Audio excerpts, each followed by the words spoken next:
Ready कर सुरू.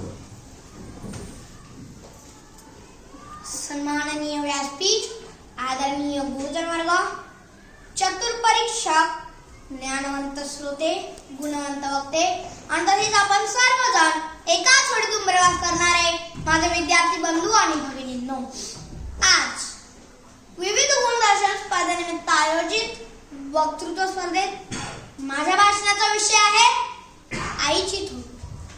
आई माझा गुरु, आई कल्पतरू, सौख्याचा सागरू, आई माझी प्रीतीचे माहेर, मांगल्याचे सार, अमृताची धार, आई माझी. कवी फमू शिंदे म्हणतात, आई एक नाव असतं, घरातल्या घरात गजबजलेलं काम असतं. खरंच आहे, घरात आई असली की घर कसं भरून जातं.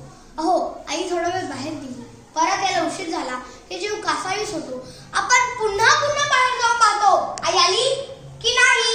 पण विचार करा, एखाद्या लेकराची आई त्याला कायमची सोडून जाते तर त्याची काय अवस्था होत असेल.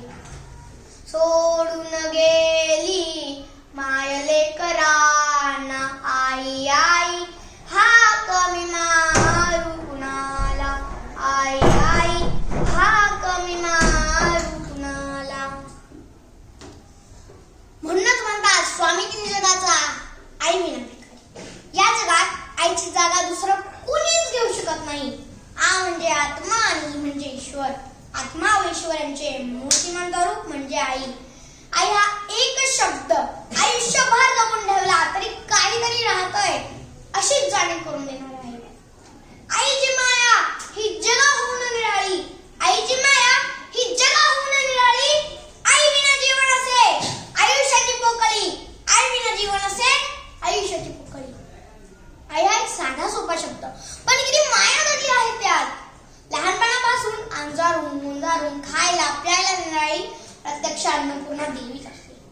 आजारी पडल्यावर रात्रभर जागून आई आपली सेवा करत असते. कधी रागावते, कधी माया करते, पण नेहमी निस्वार्थपणे फक्त आपल्याच भल्याचा विचार करत असते.